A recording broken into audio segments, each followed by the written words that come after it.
Hey everybody, welcome back to another episode of Rally Caps. Today we have Wait, do you hear that? What? That song. Oh, Yeah. okay. That sounds like a song from today's sponsor, Musicbed.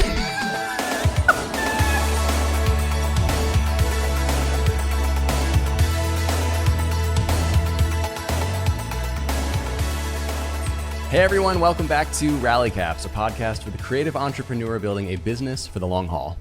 Today we are joined by Alisha Tova, hailing from Detroit, then New York City, now Chicago. She is a wedding photographer, a studio owner, a condo renovator, a podcaster, wildly talented painter, Friday Swim Club diver, and now she has Swipe Up on IG. What's up? Whoa. Wait, she's growing her business, taking over the Midwest every day. We're normally very sarcastic on these intros, but that's literally all true. Oh my God, that was a great intro. Wow, thanks guys. Yeah, Thanks for having me. I was like, I can't be sarcastic about anything. You do so much and you're so talented at everything. It's not always the case, but thank you. Yeah, but tell us, the most important part is the Friday Swim Club. Obviously. Right? Yeah, so I hope it goes through the winter. There's actually, to give one like old guy credit, he originally had a New York Times article written on him, and he, throughout the pandemic, like jumped in the lake every single day. Wait, does he like live in a van? I think so. Yes, And I so saw this. that I Oh, feel wow. like he should still be the one who's like, that's the cool lake jump guy. We'll see how many people are around for wintertime. But yeah, this guy, another photographer, Andrew Glatt, he just started a swim club. Like, hey, everyone meet Fridays at 7 a.m. We'll jump in the lake. And for a while, there was only like 5 or 10 people that would go. And like anything that catches on, I think there was that like slope. And then I think really what set it off is that he started doing amazing underwater photos of everyone else jumping in. So I think people selfishly was like, I want to get in all the photos. So then it just like skyrocketed. And now it's a little overwhelming because there's like 200 people that come. Jeez. Goodness. I'm thinking about coming tomorrow morning. I don't know. Yeah, I mean, it's a really fun like social event to just do. Yeah. So yeah, that's Friday Swim Club. Very cool. Sounds incredible. Yeah. So when did we meet? We met in 2018. Yeah, because you rented at Creative Club in the old space. Yes. Yep. Did you know that? Yes. Yeah, you knew Yep. that. Yeah. Well, you're one of the icons in the current Creative Club profile Yes. photo on Instagram Yeah. from that day when Where the we all wore black. 6 of you had the all black outfit, that whole thing. I think it was me, Yep. Melody, the 2 girls. We Yep. were like, let's all Yes, wear black. you did. And all the guys were like, okay. And then we ended up We had taking the photo, I that was like, oh, sick snap. photo. That's so cool. Yes. Yeah. It's I incredible. know. Those were good days. Like, I do miss having a community of people that I work with. I think my studio tends to get very just isolated. And I don't know, productivity for me is better when I'm around a few people, like all doing projects. Yeah. When I'm alone in the studio, I'm just like watching YouTube and editing, and it's just not as efficient. Yeah. I feel that. Yeah. I actually just came out of that exact pattern because I used to just work from home for the past 4 years when I lived on the East Coast. And in the past month, it's been a total 180 now coming to the studio every day and having a community and a space that's dedicated for work and has all this creative energy. I mean, 5 minutes before we started recording, it was like we had a party going on in here. It's just like Yes. cool to have Music friends bumping. and everybody's doing their thing and everyone's got their own businesses, but we're all working together too. So I feel that on the inverse for sure. Well, and I think people think of like play or socialization as being unproductive or inefficient, but I actually think it like channels you into this greater zone of productivity when you stop having that social interaction with people.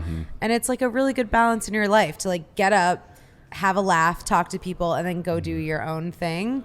Whereas when I'm in the studio, it's just like boring all day. Like your breaks are instead, I'll watch a couple of YouTube videos. Exactly. Or like I get sucked into my phone. Exactly. And then When it's like healthier just to be like, Just having what's up? discussions. Let's have this conversation. Yeah. And speaking of creative, everybody in here, everyone's talking right now. We're not going to cut this part either. This is my favorite kind of stuff. I wondered how that works. Like everyone just tries to be quiet. Yeah.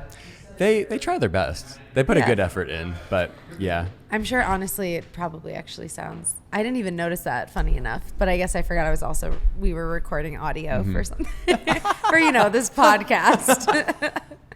Okay, so like I said, all the things are true in the intro. So let's start with wedding photography. And as people on this podcast know, we are wedding photographers. That's kind of our bread and butter. And we got acquainted with a lot of other wedding photographers. How did that start for you? What does it look like now? Just kind of give us the trajectory from start to now.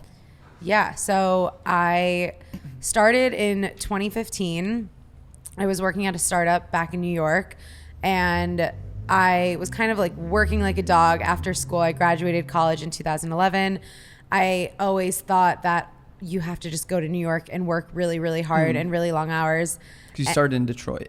Well, so originally I started photography in Detroit in high school. Right. And that's where you grew up. Yeah, I grew up there, and I wasn't super academic, and I remember always really, really gravitating towards the photography courses and like the drawing and painting courses.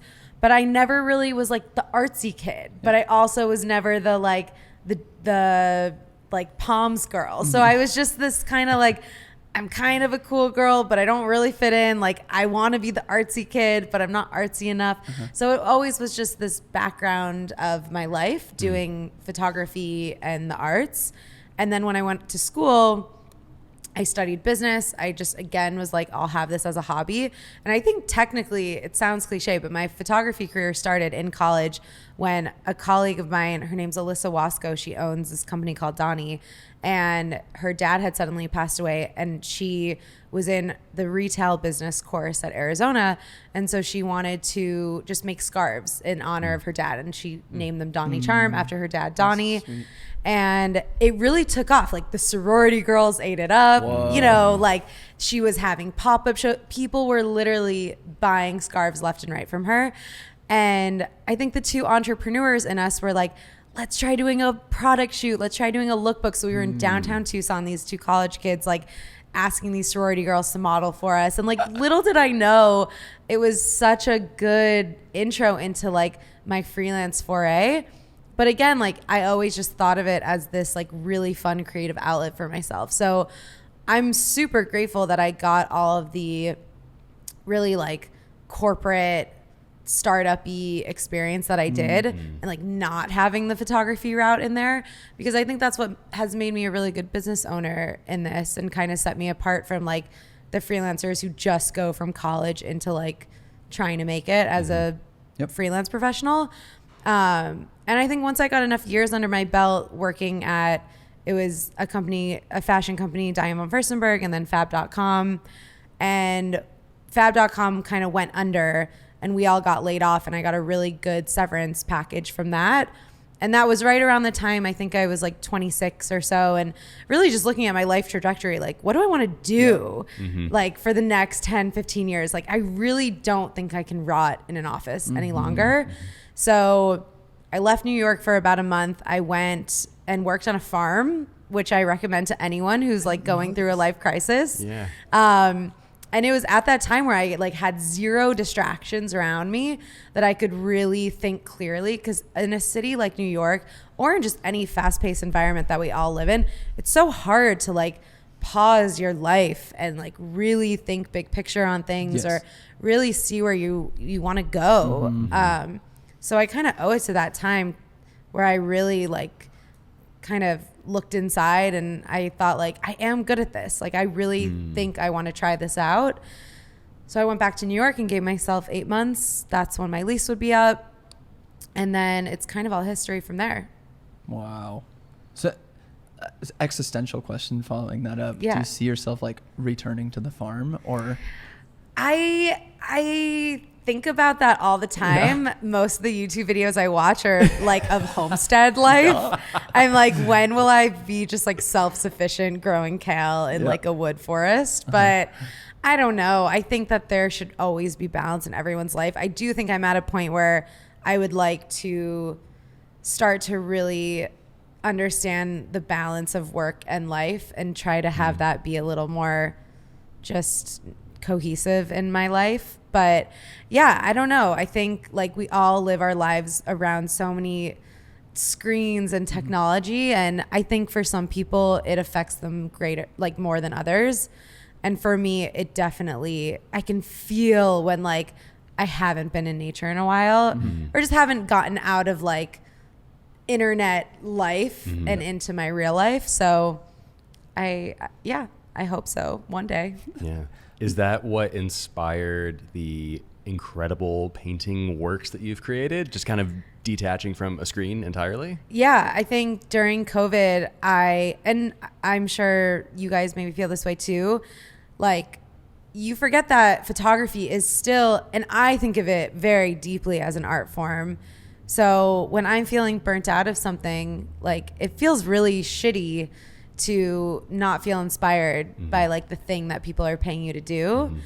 So I give myself so much to other people and clients that I just wanted something for myself. And painting is one of those things where like, yes, it's fun that the outcome has sometimes been pretty and fun to share, but like there are so many times where I'm just scribbling on canvas and I've literally painted over it 8 times because I'm like, this all looks bad, but it literally is so soothing to me right now that, yeah, it's a really good off-screen activity.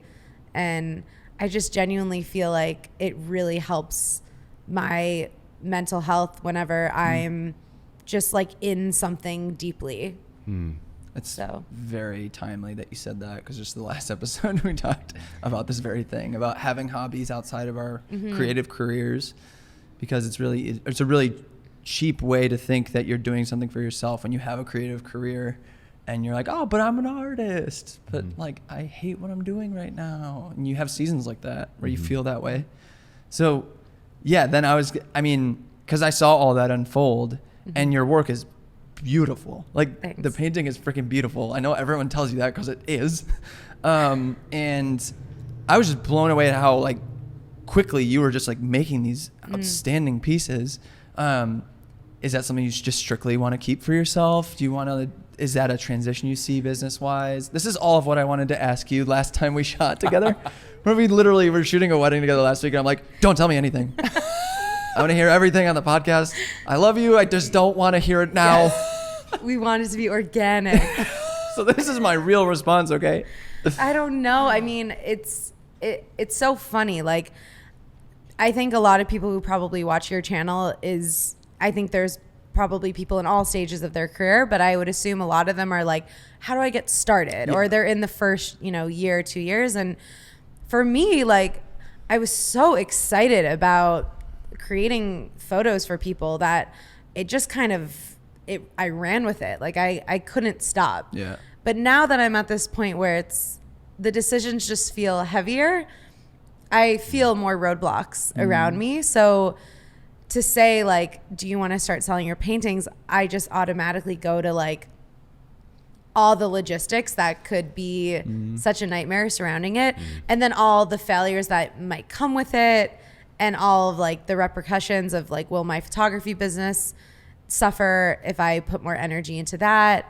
And I think another big one I've thought of myself, which I think a lot of people struggle with too, is thank you. I genuinely like appreciate hearing that my paintings are beautiful, but I of course follow 20 other painting accounts that are doing it amazingly well, and that's their thing. And like, that's not my thing, so I feel almost the inability to like lean in that direction, because I think it's scary to go outside of your lane. Yeah. So when you were first picking up a camera then, when did photography start to feel like your thing? Like when did you feel like you could step into that and say, oh, I'm a photographer now? Was it around that time when you were doing those first shoots for the scarves and everything? Or was there like a specific job or day that you're like, oh, okay, I'm a photographer? Like it became more of your identity? Have you ever heard the Amy Schumer story, Eric? No. I think it was, okay, so this was, to answer your question, when was that moment? So it had been about a year, maybe year and a half as I was starting to freelance. And I remember going to coffee with people, just convincing them to hire me, like truly selling myself and saying I've shot 10 weddings when really I've only shot 2 coworkers' weddings. So it was definitely that time where I was so not confident in my abilities. I still didn't know if it was going to work out. And it was, I think, my 3rd or 4th wedding client. It was my sister's friends. They were a gay couple, 2 guys, Brandon and Joe, and they hired me in New York. And I was so stoked. I remember, like, I couldn't believe they hired me, honestly. And I gave them like, you know, that was my like $2,000 I just range. remember the story now. Yeah. And so I was like, let me, you know, like do the best engagement photos that I possibly can for you guys. And at this time I was also just like, this is the time where Facebook people were still like doing Facebook posts and blog posts every day. And Rip Facebook. yeah. So MySpace. I just remember being like, I want to do a great job. So we were in Central Park, and long story short, this was around the time that Amy Schumer was like very, very big. Trainwreck was coming out. So it was like her kind of like stardom moment. Yeah. And she ended up photobombing our engagement session in Central Park. She just was running past us. They were like under a bridge, and she was like, hey, can I get in a photo? And I didn't even see who it was at first. And I was like, I took one photo, just one. And I was, because people do that in New York, you know? And then I get closer and I just say, holy shit, Amy Schumer. And I remember calling my stepdad being like, Robert, this was so cool, that comedian Amy Schumer. You know, I still thinking nothing of it really, but then I put it on my like blog post to share to Facebook. Okay. And one friend who used to work at Fab was freelancing for Marie Claire. And she was like, wait, this is a great story. Like, do you mind if I pitch it to my editor? And I was like, sure. And, you know, within 48 hours, it's like the Today Show's calling me, People Magazine's calling me, the New Yorker's calling me. It's just this like, you know, 20-minute viral moment. And I can't say that was the time where I was like, I'm so confident in my abilities.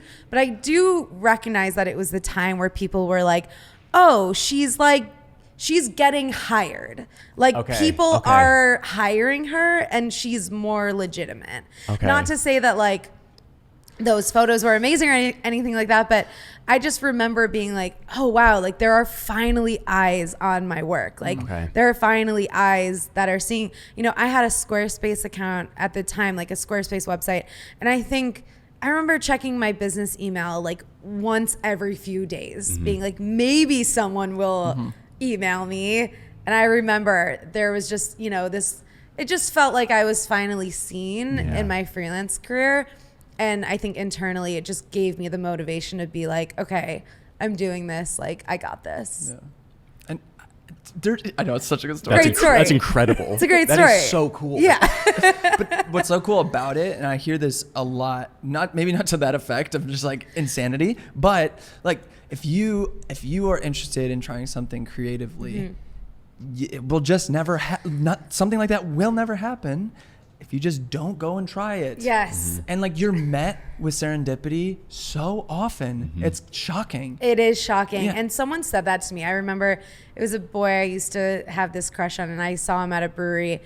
And he was like, saw the Amy Schumer thing. And I was like, and I said, I'm like, Great oh, impression of I him. was just, you know, and I was like, oh, it was just luck. It was just luck. And I remember it was this one endearing moment where he was like, no, but if you weren't already doing all the things and trying, you know, if you weren't doing all of what you were doing prior, like that moment still wouldn't have happened. You know, I felt like undeserving of it. But then again, I'm like, no, I've been working my ass off. And even though that is a really lucky thing to have happened, you know, it's still, you got to work for it. Yeah. For sure. Luck is more possible to hit you in the face when you're actually putting in hard work. Yes. And I put in hard more work. Opportunities to get lucky. Yeah. Oh yeah. I put in a lot of hard work. Like I think when I moved to Chicago and met you is when I was feeling more steady, but you know, everyone has that moment of, you know, I worked at a restaurant, I had a babysitting job.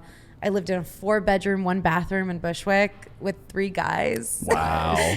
It was yeah, like, and I just remember like always thinking ahead to say to myself, like, this won't be my forever. Like I will reap the benefit eventually. So I trusted in myself a lot, I think. I mean, it's critical in order to make that happen. I don't know if you know this, but in your corporate job, you were friends with Andre Wagner. Yeah. Get out of here. Yeah, so me and Andre worked at Fab, and he is who like would show me to we went to 31st and 6th to like get our film developed and all that. And I knew him when he was before starting his career also. So there are like photos of us like shooting on each other's Rolleiflex in the office, just being like, we don't want to work. And it's crazy to know that like everyone starts somewhere, you know? And you do see that spark in some people. I remember always like observing him and just thinking to myself, like, he's going to be something, you know? You just feel it with some people, I think. You really feel, I don't think you can really fake passion and fake like a genuineness to learn, you know? I do hear this a lot in photography careers of the people who like, you know, I just picked up the camera because it was kind of handed to me and I want to make a career out of it. And that's great. I don't knock those people at all. But I think there is something to be said about someone who just really like dives into what they're doing with a genuine and authentic passion. Like Andre, for example, building out his own Lightroom studio or his own darkroom studio and going to develop his photos every day and having his camera on him. I mean, the best advice he had given me was like, have your camera with you every single day. Like, don't leave the house without your camera. And I think that it's just, if you just want photos that are just feel something, I don't know, you got to work at it. It doesn't just come to everyone. And he's Photo Dre, if you're unfamiliar. Oh, yeah, Photo Dre. That's like his online name. Yeah, for the three of you that are unfamiliar. Oh, my gosh. Yeah. That's incredible. Yeah. Yeah. Wow. I'm just kind of taking all that in right Steven, now. whenever he hears cool things, he's always just like, whoa. Yeah.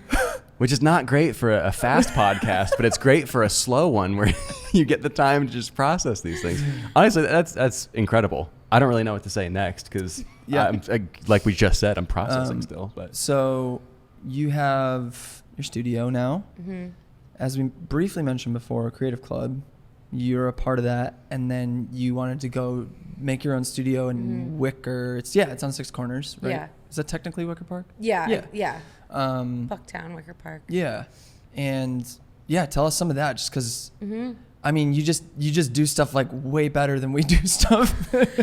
I think that's the misconception though of all of our worlds is like everyone just assumes someone else is doing it 100 times better than you. When I look at this setup and I'm like, oh my God, I need to vacuum my studio. I need to get better C-stands. Like I'm just doing it a day at a time. I think for my clients and my client experience, I was getting to a point where, I don't know, I just wanted to have my brand be more prominent when I'm meeting people and, you know, again, that thinking ahead, like if I have my own studio space, I could also learn a lot in the process. But it's not all good decisions. Like, again, like I said in the beginning, I really miss having a team effort in a space. I think for the most part, it's been good. I think it's, I take it day by day, month by month, really, whenever that rent check is due. But yeah, it's been cool. I think it was always a dream of mine because when I lived in New York, something like a studio was so unattainable. Like to have a studio space was just absurd. Yeah. So I feel like selfishly, it was always kind of part of my Chicago dream of like, I move here, I can be a big fish in a little pond. I can actually get that studio space I always dreamed of. So I think it was always just like a kind of like a selfish checklist for myself to be like, I can do this. And now I've done it, and now I'm like, have me back. But it's good. It's great. And I think what's really profound and why I feel like you do things better than us is like your intentionality of your wood board and painting it all the time, and just like me coming in there, I'm like, oh my goodness, there's all these props and like it's so interesting and eclectic. And that's not always where my brain goes. It's just so interesting to see, and that's what I love about having a bunch of friends in the creative world. It's right. It's not necessarily bad that I don't do that. I just am different than you. Yes. But it's still so cool to see that and then find inspiration and influence from it too. Because there are plenty of times where I've seen something you've done and I'm like, I want to incorporate that. Like that's sick. Totally. Yeah. Well, and I've said this, Eric and I, we worked together at a wedding last weekend, and I think it's really true. And this is what I really appreciate about you is that we are very different. Like we see things very differently, but I love that. And like, I think that it's really fun to see you doing your thing and me doing my thing. and just have like mutual respect for one another's craft and vision. Yeah. And I want there to be more of that. You know, I don't want to see the same things all the time. Like, I think it's really, and I think that's why, you know, those people stick out, is because you're really, you know, I remember around the time that like the orangey filter India Earl preset thing was coming up, I was like in maybe like year 1 or 2, still definitely like finding my voice. And I remember like, you know, training under the people I did in New York and having my own vision. I remember seeing all that, and that's where all the photographers were like going. And I just remember my internal voice being like, but I don't, that's not me. Like, but do I need to do that now? And as much as I wanted to give into that peer pressure to like do what everyone else was doing, I was like, no, I'm just gonna like do me.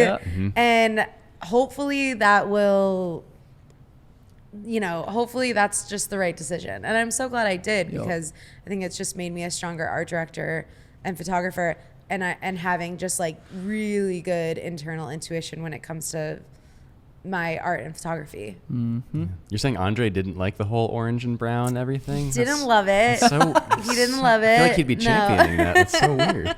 That's shocking. This episode of Rally Caps is brought to you by Musicbed, our favorite source for music licensing. You know, it's pretty surreal to partner with one of our favorite companies for Rally Caps. We've used their music for years and years on wedding films, on commercials, YouTube videos on my personal channel, and now we're even using their music for Rally Caps and Extra Innings on our Patreon. From the inception of an idea all the way to pressing publish, Musicbed plays an integral role in our entire creative process by providing amazing music to elevate all of our projects with. One of our favorite parts of Musicbed is how easy it is to use. Even with over 900 leading composers, bands, and singer-songwriters, it's so simple to navigate the site and find the perfect song for your project. You can search with specific attributes in mind, like the tempo, style, or instrument used, or even search specific keywords like cinematic, folk, or dope podcast intro. Well, maybe not the last one, but you get the point. Sometimes we just listen to the music on Musicbed for fun because it's that good. And if you're a music nerd, you can search songs by key and match songs across two if you'd like to mix and match. You can start a free account on Musicbed and browse all the same music we love to find what suits you best. When you're ready to start a subscription, use the code ALLCAPS RALLYCAPS at checkout to receive your first month free when you purchase an annual subscription. Start unlocking the full potential of your work. Thanks again to Musicbed for sponsoring this episode of Rally Caps. Now, back to the show. Yeah, I fell into that too, like going the vibey preset route. And honestly, I feel like that's one of the biggest things artists need to hear from a business perspective too. Whereas like the phrase that I've coined on my channel is lean into what makes you different. And it's like, you're just, if you continue to just do all the things everybody else does, you just become one in a sea of many voices. Yeah.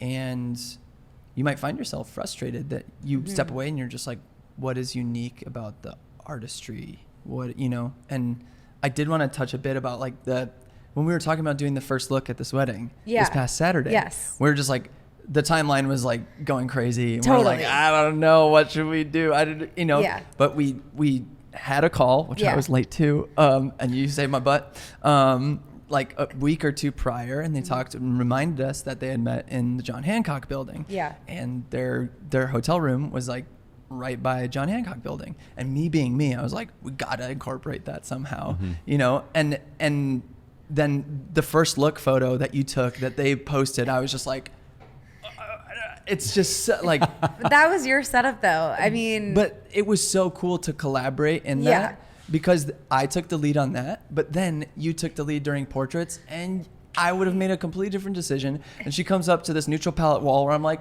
I never would have looked at this. It was incredible. Like, and I'm like, that's an Alisha color. That's an Alisha color. I'm like, this is great. I'm like, I love Alisha colors. I'm so glad we didn't do North Half Beach. I'm so happy. And I was like, that would be the easy thing to do. Yeah. That's what I went. I was like, we got the emotional thing. That would be the easy thing. And she's like, no. Let's do the aesthetically pleasing thing that's nearby. Yeah. And I was like, yeah. And then the bride was just like, I'm so happy we did this. And I'm like, okay, that's awesome. Great. Yeah. No, it is. It's good. It's always really nice to see what other people are seeing And like, I think you're so cinematic, and your imagery is so romantic and captivating and like large, and mine is so like small and subtle. So I think it was a really nice pairing to like have both of those minds collaborate throughout the day. And yeah, you have to remember, like, you're not the only one who sees one thing. There's so many different ways of looking at things. And I think that's why sometimes I have that qualm with North Ave Beach of like, I just don't see that much there. Like, I see one thing. Yeah. And to me, that's not that fun. Like, I want to see all the subtle little nuances of you walking around. And for me, that's really hard to do at a location like that. Totally. So that's why, and I can't explain that to my like finance couple who's like, why not North Ave Beach? But you know, it's fun to explain it in like those artist terms. Definitely. I had my very first shoot in Chicago like a week after we moved here, and it was at North Ave Beach. And the moment we arrived, I was like, oh, like this is why everyone does photos here, because it's like cheat mode immediately. You're like, okay, super cool. Like, it's got the view, it's got the water, it's got all the things. I totally understand why it's so cool. But then some of my favorite images that we got were once we left and then started walking around and wondering. I was like, this is really sweet too. Like, it's nice that we got the ones that you were probably looking forward to, because it has the look and the skyline and all that. But it was really fun to just like wander and see what we were seeing later on. And it felt a lot more, to use your word, like intimate, a little more like small and focused in on those in between kind of moments. Well, and what I suggest to people too who have clients that are like, for mine and Eric's client, for example, who says the Hancock building's really important to us. We want to incorporate Chicago. We want to do North Ave Beach.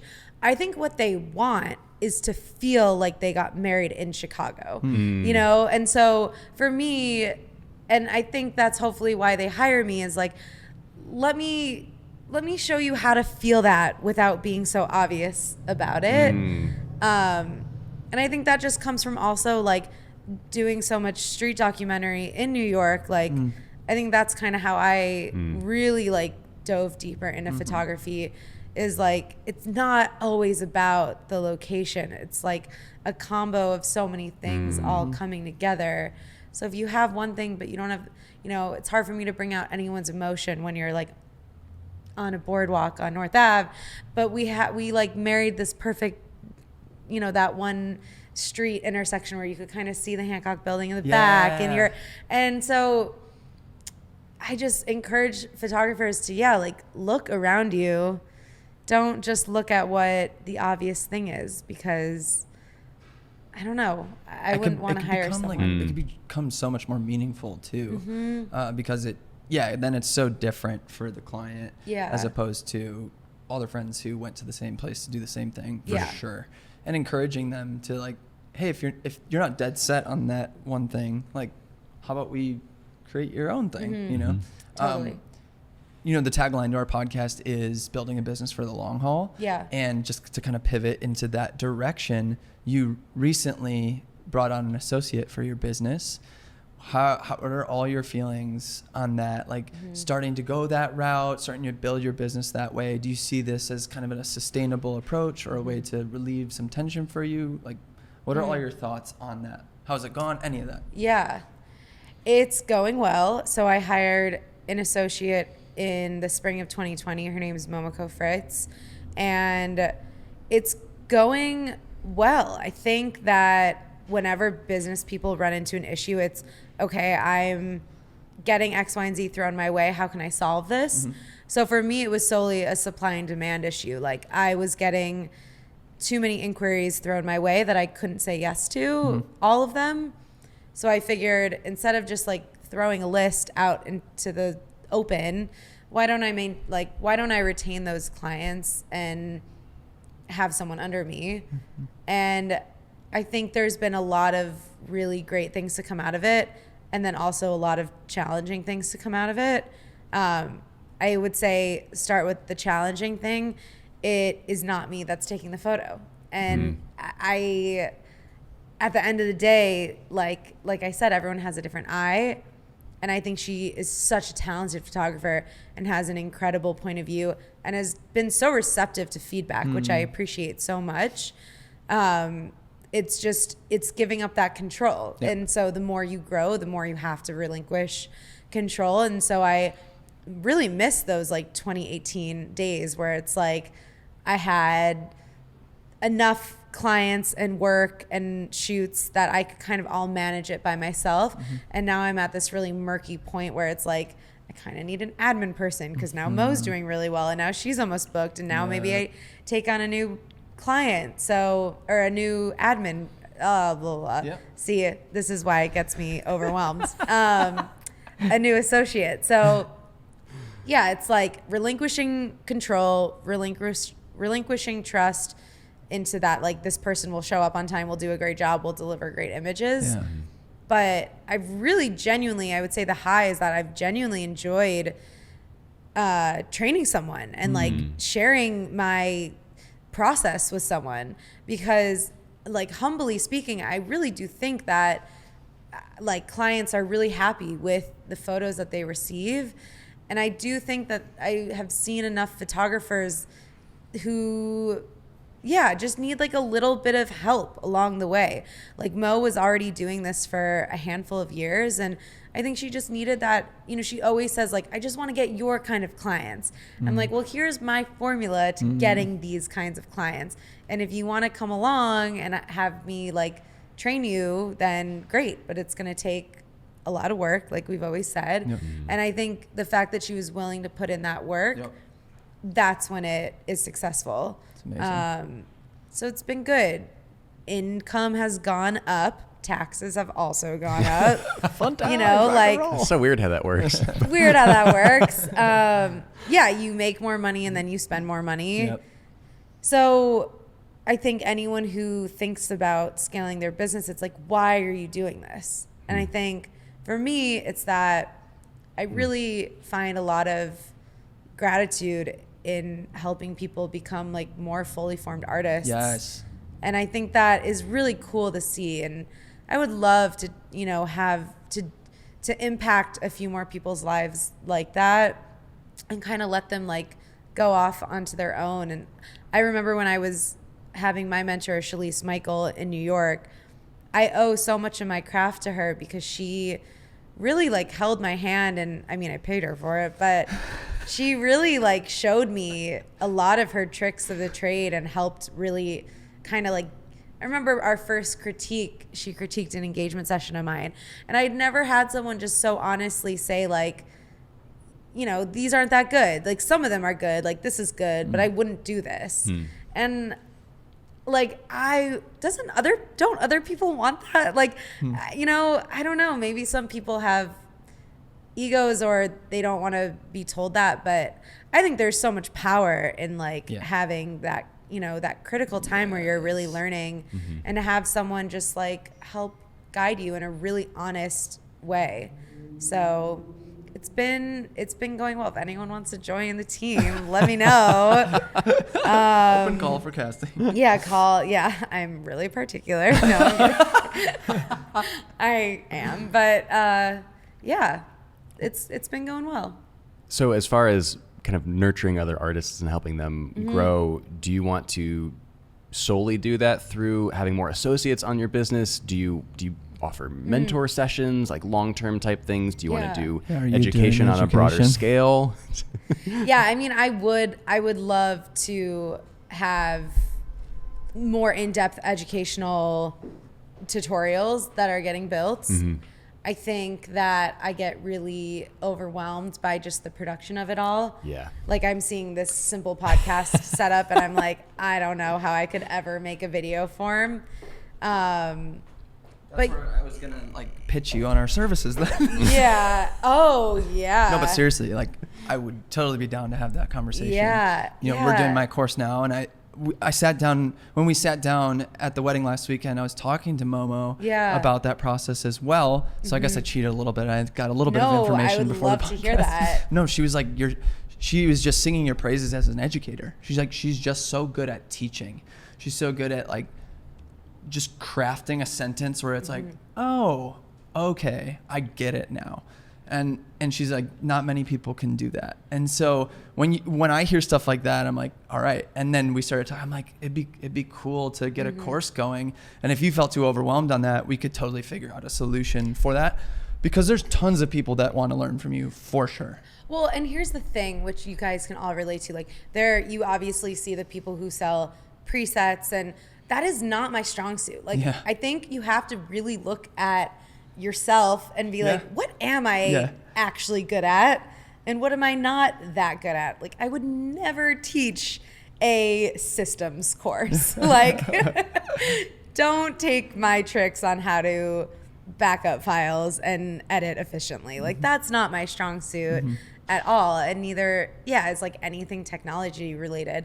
But I do think I have a great amount of knowledge when it comes to photography and like I said, the art form of it. And I would love to share that with people. Like, I would love to do something like that. And I think for now, shooting weddings for over 5 years, maybe 6 at this point, I've kind of started losing track. But I feel like I've given my gift to so many clients at this point that, eventually I want to hand the torch over to other people and have them do that as well. And I think when you talk about sustaining a business for the long haul, I think it's okay to have that business ebb and flow as long as you're following your intuition and really tuned into, what can I offer people in a way that is not gimmicky or sleazy, but just what do I have to offer? And like, how can I make a living from it? Yeah. So we're starting to try to ask more guests this question near the ends of every episode, and kind of calling back to the name of the show in the first place, Rally Caps.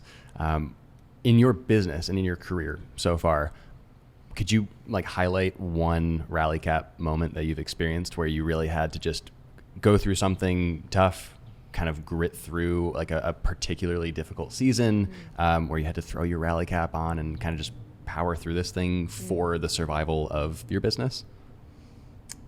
That's a hard question. I feel like I do that every day. A really hard time.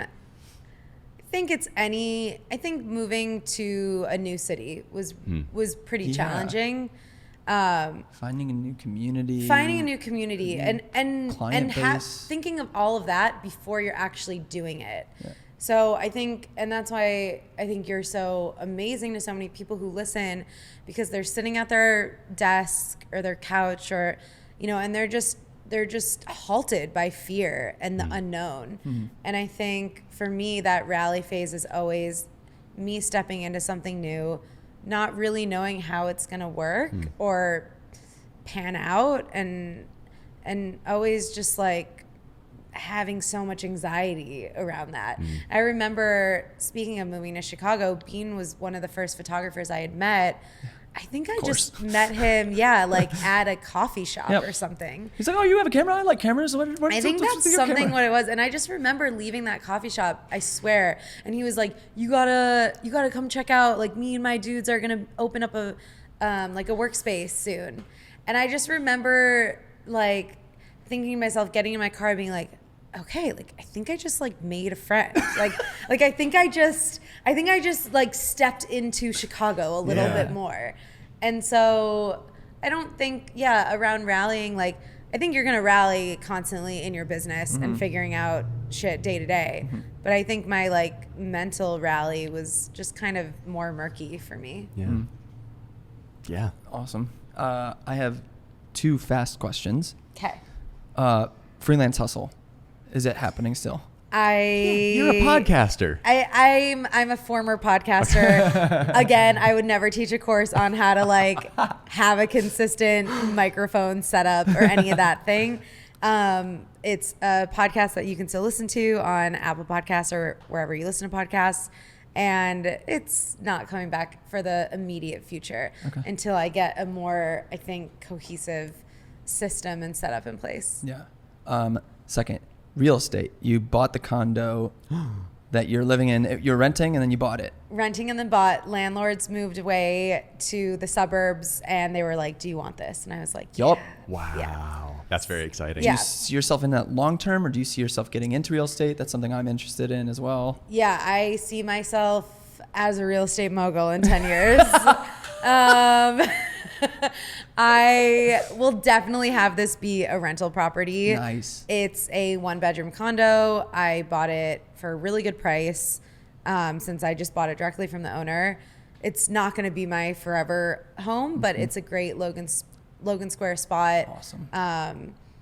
And yeah, I'd be interested in kind of growing that a little bit more. My, I don't know.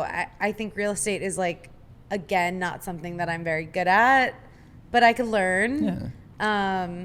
I guess that was a long-winded answer. It's great, but though. Yeah, It's good bought enough. the condo. Yeah. Eventually, we'll move to my homestead. Could you Airbnb it, or your association rules not allow it? Or? I think that I can Airbnb it. Because Yeah. I'm about to like get into that life, and Yeah. once we do, I would love to chat about that for sure. I think so. That's the hope for sure. Cool. And I've seen a lot of like Airbnb getting ready spots or vacation spots, and there's not like that many great ones. Yeah, and I know you're flipping the kitchen right now, and it's gonna be gorgeous. So like, Yeah, Yeah. hopefully. Hopefully. Hopefully. Guys, renovations are really stressful. Oh, I know it. Yeah. Yeah. We had a not done kitchen for 10 months in our loft. It's a headache, but we're getting there. Yeah. Anyways. Yeah. It was a very long time. Okay. So yeah. Well, hey, last question. Oh. Where can the people find your beautiful work? Oh, thanks, Steven. You can find my work at alishatova.com or Alisha Tova Instagram. ALISHATOVA. Yes, that is correct. What is that? Like you get the spelling bee award sort of thing, you know? Make a song out of it. Yeah, alishatova.com. And thanks for having me. This was Of super course. fun. Thanks for Super being fun. here. Thanks for coming. Yeah. Appreciate it. And thank you for watching or listening. Yeah. Whether you're on YouTube or Spotify or Apple Podcasts, whatever it is, throw us a like, throw us a thumbs up, a subscribe. Yeah, and if you're listening on Apple Podcasts or anywhere else you listen to your podcast, please leave us a review. Did you say Please. that already? No, I just mentioned Apple Podcasts. Rate, review, subscribe. Please. Thank you. We love you. Former podcaster. She knows what's up. Rate, review, subscribe. That's so good. I'm gonna Wow. steal that. Thank you. Wow. Awesome. Bye, guys. Bye.